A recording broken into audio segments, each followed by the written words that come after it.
Learn English through Stories Q1 PDF. Adapted and modified by Kulwant Singh Sandhu.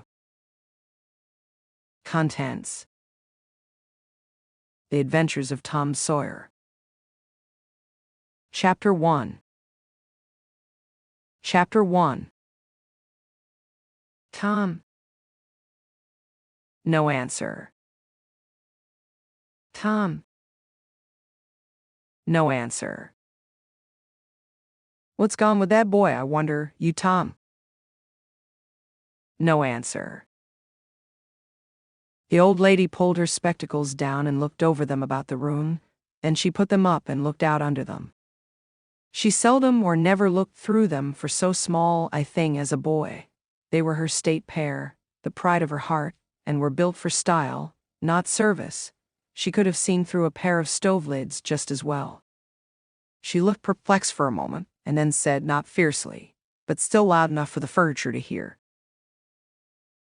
"Well, I lay if I get hold of you, I'll." She did not finish, for by this time she was bending down and punching under the bed with the broom, and so she needed breath to punctuate the punches with. She resurrected nothing but the cat. I never did see the beat of that boy. Jimson Weed. She went to the open door and stood in it and looked out among the tomato vines and Jimson weeds that constituted the garden. No Tom. So she lifted up her voice at an angle calculated for distance and shouted, You Tom."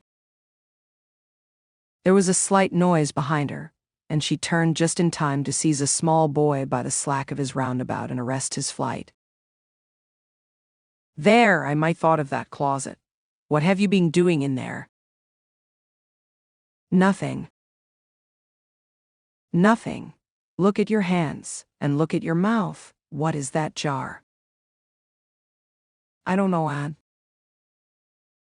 "Well, I know, it's jam.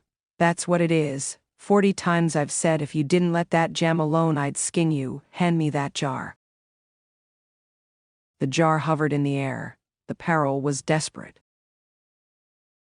"My, look behind you, Aunt." The old lady whirled round and snatched her skirts out of danger. The lad fled on the instant, scrambled up the high board fence, and disappeared over it. His Aunt Polly stood surprised a moment, and then broke into a gentle laugh. "Hang the boy, can't I never learn anything? Isn't he played me tricks enough like that for me to be looking out for him by this time? But old fools is the biggest fools there is. Can't learn an old dog new tricks, as the saying is. But my goodness, he never plays them alike, 2 days, and how is a body to know what's coming? He knows just how long he can torment me before I get my dander up, and he knows if he can make out to put me off for a minute or make me laugh, it's all down again and I can't hit him a lick. I ain't doing my duty by that boy, and that's the Lord's truth, goodness knows. Spare the rod and spoil the child, as the good book says. I'm a laying up sin and suffering for us both, I know. He's full of the old scratch, devil, but laws o' me, Lord have mercy on me. He's my own dead sister's boy, poor thing, and I ain't got the heart to lash him somehow. Every time I let him off, my conscience does hurt me so, and every time I hit him my old heart most breaks. Well, man that is born of woman is a few days and full of trouble, as the scripture says, and I reckon it's so. He'll play hooky this evening, and I'll just be obliged to make him work tomorrow to punish him. It's mighty hard to make him work Saturdays, when all the boys are having holiday, but he hates work more than he hates anything else, and I've got to do some of my duty by him, or I'll be the ruination of the child. Tom did play hooky, and he had a very good time. He got back home barely in season to help Jim, the small colored boy, saw next day's wood and split the kindlings before supper. At least he was there in time to tell his adventures to Jim, while Jim did 3/4 of the work. Tom's younger brother, or rather half-brother, Sid, was already through with his part of the work, picking up chips, for he was a quiet boy, and had no adventurous, troublesome ways. While Tom was eating his supper and stealing sugar as opportunity offered, Aunt Polly asked him questions that were full of guile and very deep, for she wanted to trap him into damaging revealments. Like many other simple-hearted souls, it was her pet vanity to believe she was endowed with a talent for dark and mysterious diplomacy, and she loved to contemplate her most transparent devices as marvels of low cunning. Said she, "Tom, it was middling warm in school, weren't it?" "Yes'm." "Powerful warm, wasn't it?" "Yes'm." "Didn't you want to go in swimming, Tom?" A bit of a scare shot through Tom, a touch of uncomfortable suspicion. He searched Aunt Polly's face, but it told him nothing. So he said, "Nom, well, not very much." The old lady reached out her hand and felt Tom's shirt and said, "But you ain't too warm now, though." And it flattered her to reflect that she had discovered that the shirt was dry without anybody knowing that that was what she had in her mind. But in spite of her, Tom knew where the wind lay now. So he forestalled what might be the next move. "Some of us pumped on our heads. Mine's damp yet, see." Aunt Polly was vexed to think she had overlooked that bit of circumstantial evidence and missed a trick. Then she had a new inspiration. "Tom, you didn't have to undo your shirt collar where I sewed it to pump on your head, did you? Unbutton your jacket?" The trouble vanished out of Tom's face. He opened his jacket. His shirt collar was securely sewed. "Bother, well, go along with you. I'd made sure you'd played hooky and been swimming, but I forgive you, Tom. I reckon you're a kind of a singed cat, as the saying is, better than you look, this time." She was half sorry her sagacity had miscarried, and half glad that Tom had stumbled into obedient conduct for once. But Sidney said, "Well, now if I didn't think you sewed his collar with white thread, but it's black." "Why, I did sew it with white, Tom." But Tom did not wait for the rest. As he went out at the door, he said, "Siddy, I'll lick you for that." In a safe place, Tom examined 2 large needles, which were thrust into the lapels of his jacket and had thread bound about them. One needle carried white thread and the other black. He said, she'd never noticed if it hadn't been for Sid. Confound it. Sometimes she sews it with white, and sometimes she sews it with black. I wish to Jeminy she'd stick to one or t'other. I can't keep the run of 'em. But I bet you I'll Sid for that. I'll learn him." He was not the model boy of the village. He knew the model boy very well, though, and loathed him. Within 2 minutes, or even less, he had forgotten all his troubles. Not because his troubles were one whit less heavy and bitter to him than a man's are to a man, but because a new and powerful interest bore them down and drove them out of his mind for the time, just as men's misfortunes are forgotten in the excitement of new enterprises. This new interest was a valued novelty in whistling, which he had just acquired from a black boy, and he was suffering to practice it undisturbed.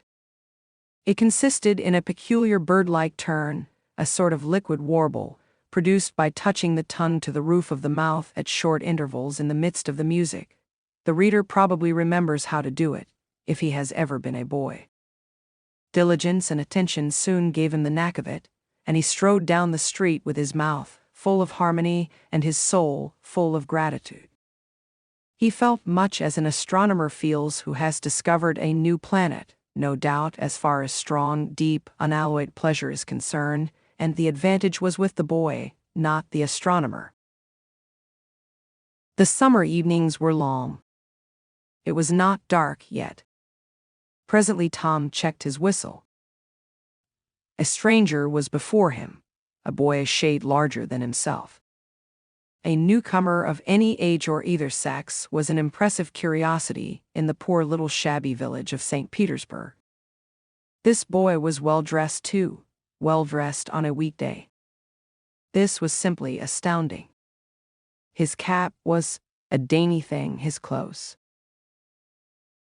Buttoned blue cloth roundabout was new and natty, and so were his pantaloons. He had shoes on, and it was only Friday. He even wore a necktie, a bright bit of ribbon. He had a citified air about him that ate into Tom's vitals. The more Tom stared at the splendid marvel, the higher he turned up his nose at his finery, and the shabbier and shabbier his own outfit seemed to him to grow. Neither boy spoke. If one moved, the other moved, but only sidewise in a circle. They kept face to face and eye to eye all the time. Finally, Tom said, "I can lick you. I'd like to see you try it." "Well, I can do it." "No, you can't either." "Yes, I can." "No, you can't." "I can." "You can't." "Can." "Can't." An uncomfortable pause. Then Tom said, "What's your name?" "Isn't any of your business, maybe?" "Well, if I allow, I'll make it my business." "Well, why don't you?" "If you say much, I will." Much, much, much, there now. "Oh, you think you're mighty smart, don't you? I could lick you with one hand tied behind me, if I wanted to." "Well, why don't you do it? You say you can do it." "Well, I will, if you fool with me." "Oh yes, I've seen whole families in the same fix." "Smarty, you think you're some now, don't you? Oh, what a hat!" "You can lump that hat if you don't like it. I dare you to knock it off, and anybody that'll take a dare will suck eggs." "You're a liar." "You're another." "You're a fighting liar, and doesn't take it up." Take a walk." "Say, if you give me much more of your sass, I'll take and bounce a rock off in your head." "Oh, of course you will." "Well, I will." "Well, why don't you do it then? What do you keep saying you will for? Why don't you do it? It's because you're afraid." "I ain't afraid." "You are." "I ain't." "You are." Another pause, and more eyeing and sidling around each other. Presently they were shoulder to shoulder. Tom said, "Get away from here." "Go away yourself." "I won't." "I won't either." So they stood, each with a foot placed at an angle as a brace, and both shoving with might and main, and glowering at each other with hate. But neither could get an advantage.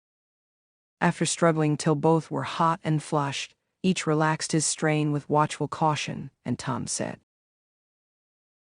"You're a coward and a pup. I'll tell my big brother on you, and he can thrash you with his little finger, and I'll make him do it too." "What do I care for your big brother? I've got a brother that's bigger than he is, and what's more, he can throw him over that fence too." "That's a lie." "You're saying so, don't make it so." Tom drew a line in the dust with his big toe and said, "I dare you to step over that, and I'll lick you till you can't stand up. Anybody that'll take a dare will steal sheep." The new boy stepped over promptly and said,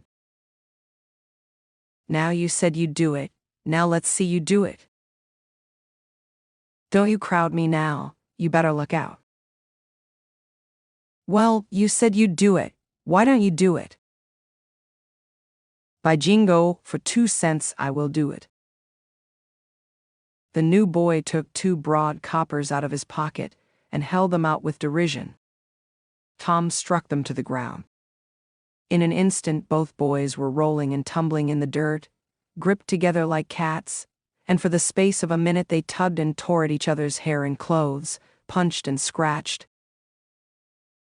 each other's nose, and covered themselves with dust and glory.